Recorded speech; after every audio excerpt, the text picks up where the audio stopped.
My name is Ade, and I'm here talking about what I've gone through in the last few years. I don't know what it is about talking on camera that really makes me feel a bit, should I say, I have sort of like an out-of-body experience, but I think I hopefully should be able to connect with my audience eventually. All right, please don't. I mean, this is my third time that I've actually recorded myself, and I'm trying to sort of like find a vibe about who I am.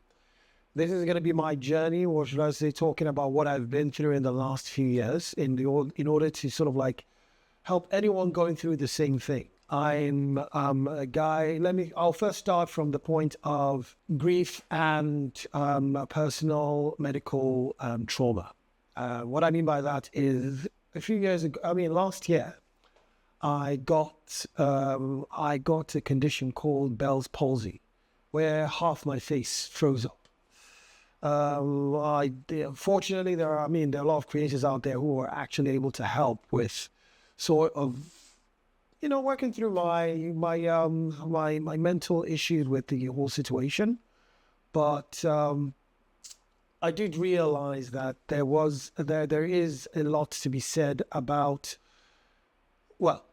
following what other people say to a certain extent, and also taking the steps, i.e. going to the hospital. That is one of the most important things when it comes to Bell's palsy. Ensure that you see your GP, ensure that you see your health professional. They are the ones that can help you through the trauma. A lot of it is going to be on your own because there isn't a direct cure. Your body is supposed to heal itself. That's what they say. They might give you something like a corticosteroid in order to be able to help you through the situation. But the steroid is only for a very short, limited time. It's not something that goes on for a long time. It shouldn't, medication like that shouldn't go on for a long time because it is dangerous. I think the nature of the steroid is, it sort of like has some other effects. I'm not a medical professional. I repeat, I am not a medical professional, but based on what the medical professionals told me, I will give you a snippet of what it is that I believe is the most helpful information when it comes to dealing with the Bell's palsy. Right. Story time. Woke up one morning and I had a sore in my mouth. I don't know what the heck happened. I do know what the heck happened. My mom passed away a few weeks before. And here I was trying to plan I just started a new job and I was trying to plan, and we're now in this process of planning her funeral. I got the new job and I was like, yep, I'm going to be able to go and see my mom. She lives in Nigeria. I live abroad. And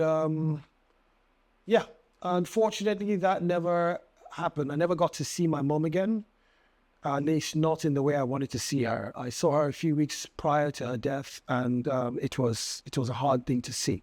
She was struggling to eat. Her condition had really gotten to a point where she did not know who I was. I could have been anyone talking to her. She had no idea who I was, and she had no idea what she was doing at the time.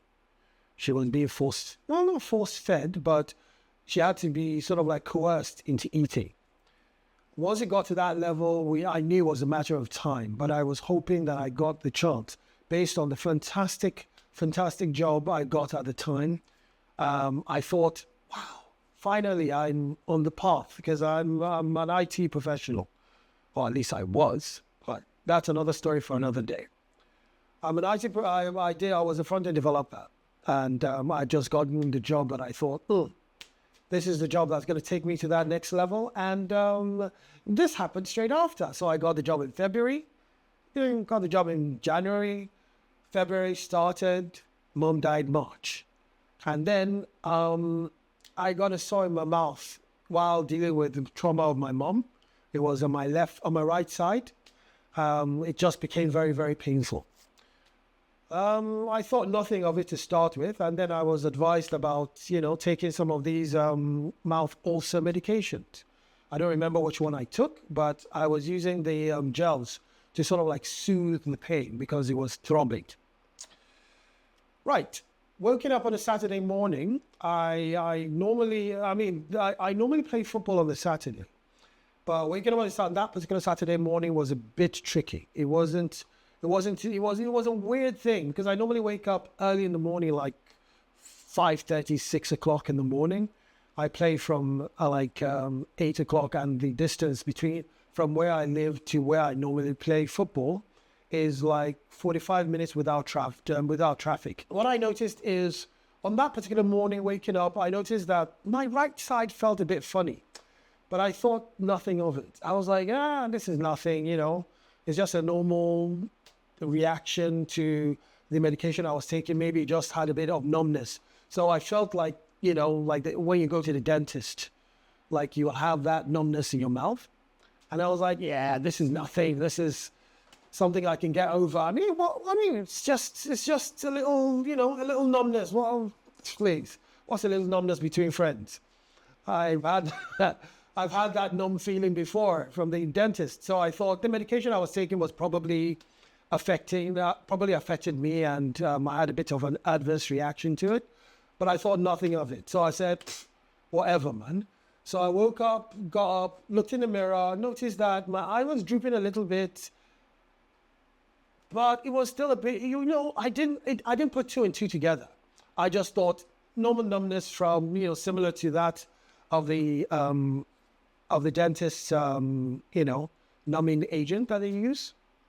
So got up, went out, went to football, played, talked to my friends, and they were like, something's off with you. And I said, nah, it's just the medication I was taking. It's nothing, whatever, it'll be when I get a bit of adrenaline in my system, everything would, just snap back into place. I don't even believe at this time I had fully told my friends about this, what I was going through. But I brushed it off. So we played, we had a good time. As we finished, I looked in the mirror and my face was still the same. My face was half working, and I was like, no, this doesn't make any sense. I noticed that I started slurring my words, and I had very little control of the right side of my face. So I was like, nah, this is not a condition that, this is not normal. So my mind automatically went to the scariest place. I thought, oof, I might be having a stroke. So I went to the emergency ward in the area I live. After going to this emergency ward, they did a few tests. They told me to raise my arm. They said, do you have any pain? Tested the right side of my body, the left side of my body, told me to do certain exercises. The only issue was my eye. I couldn't close my eyes, or my right eye. And I couldn't purse my lips to blow, to make, like the trumpeter's cheeks. I couldn't do that. And that's when I was like, oh my God, is it a stroke? And they look at me and go, nah, it's not. But you have to go to it's not exactly this level of intensive care that you need, because where I went to was basically for heart attacks. And so I was like, okay. So they referred me to a hospital that was a few miles away. So headed down to that hospital, and that's when, after waiting for about 20, 30 minutes, or actually it was about an hour, 2 hours kind of thing. I was then told that, you have, no, that's not right. No, that's not right. That's not what happened. I did go to that hospital, and because I was told that it wasn't anything serious, me with my stupid head, I went, it's nothing. And it was taking forever to see the specialist there. So I was like, nah, I'm not going to worry. It's nothing. I'm just going to go home. It'll heal itself. And then I headed home. How wrong I was. I realized that, my face was now drooping. It was now really drooping. And I was like, nah, this doesn't make any sense. I couldn't. I noticed it was drooping, But then I got the idea, because of the information they gave me, they had already told me that there is a possibility it's not as serious as I think it is, but they don't want to give me a diagnosis for what it is. So I used our friend ChatGPT, and I was told that, yeah, it's called, the condition you might have is called Bell's palsy.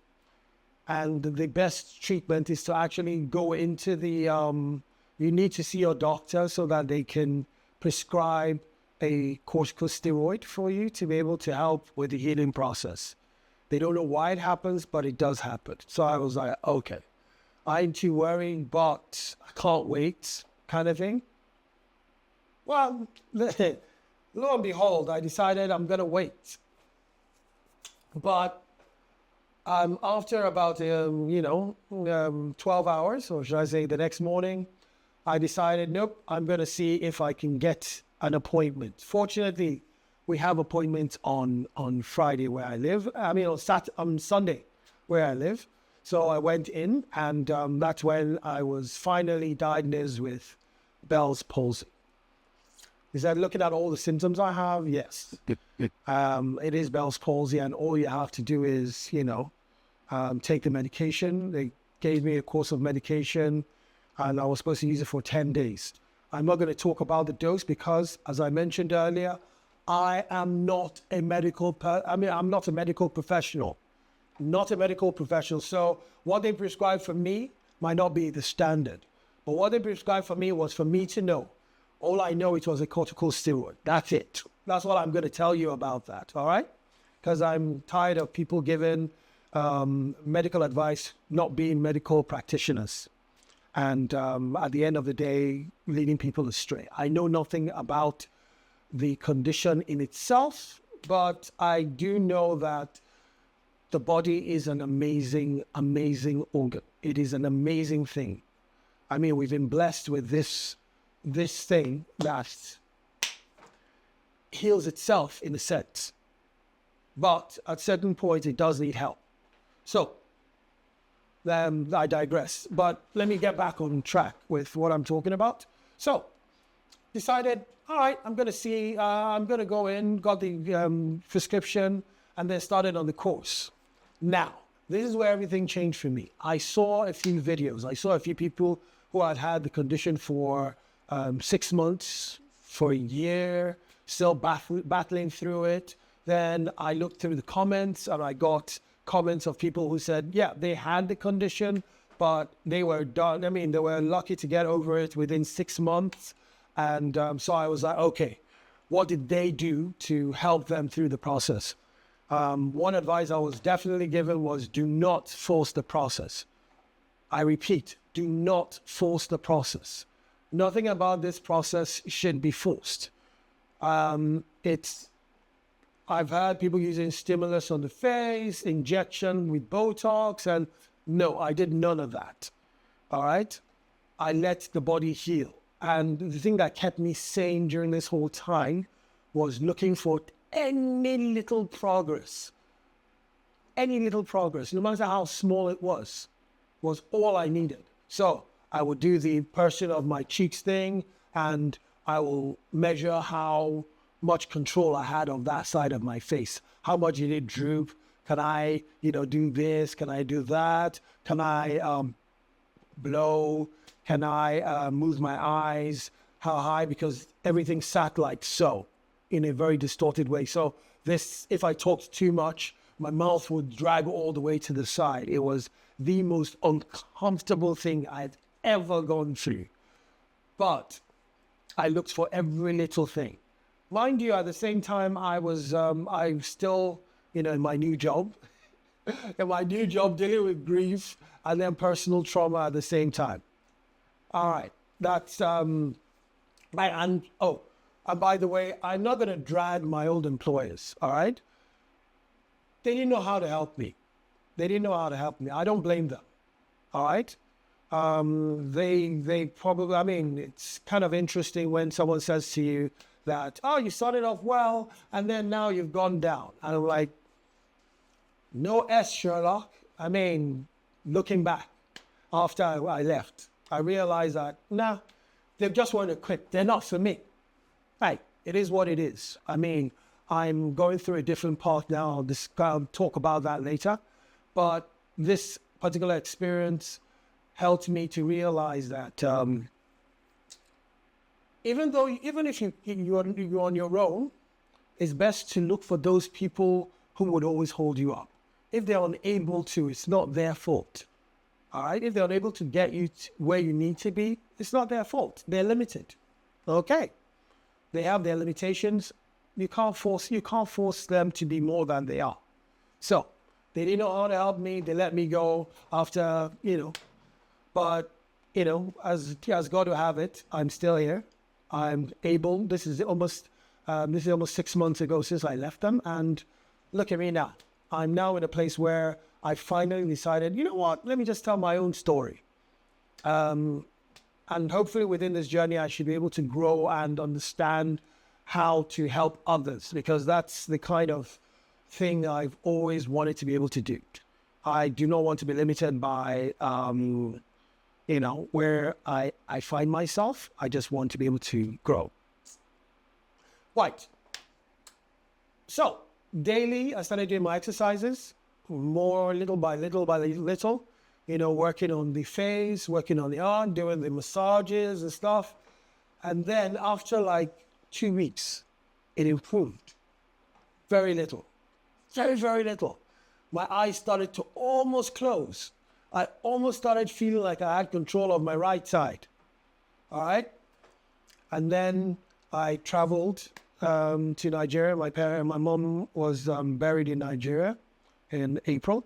I got there. I was able to put my parents in the ground. I visited my father's grave as well. That's another story for another day, how I couldn't go for that because it was during the pandemic. My parents died 5 years apart. And I'm blessed to have had them in my life. And if not for them, I wouldn't be here today. Not only because they are my parents, but because they encouraged me to find my own voice. And I've tried, but now I've decided that the only thing to fear is fear itself. There's nothing to fear but fear itself. And if I don't do, you can't win. You can't win if you never play. So here I am playing. I'm making sure that I'm here to support the my endeavors. My endeavors? Nah. I'm trying new things. I'm trying to do more than I've been doing before. I'm trying to sort of like see if I can find my own voice within this YouTube thing or wherever this is going to end up. I don't know where I'm going to put it. But Bell.s Palsy didn't get me down because day by day, I started improving. By May, I had almost gained like 70% of my the function of my face. And then by June, I was at almost like 90%. Now I'm at 100. I have no restrictions on my movement from my face. And glory be, I'm just feeling more and more blessed to have gone through this. There are no limitations but the ones you put in your way. If there are impediments, it's best to go through it. And, nobody knows what tomorrow brings. All you can do is, fight through today. This would help someone out there to know that there is hope. You can get over it. And it's not going to be an easy journey. It's a possible thing. It's very, very possible. You can do it. And if you need someone to talk to, join me in the comments below, and I will try as much as possible to react back to you. So if you're going through anything, we can all go through it together. The whole essence of this vlogs or or podcast is to try and encourage people, to let you know that you're not alone. And I hope to be able to help as much as I can.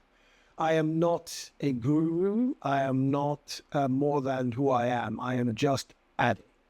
All right. And hopefully Adi being here can help you get through together, by reaching out to each other. We should be able to get through anything. And yeah, join me with the next one. I will talk more about my journey so far. I'll talk about my near drownings, not drownings, drowning. But that is another story for another day. So, till then, speak to you guys later. And yeah, peace out. Bye.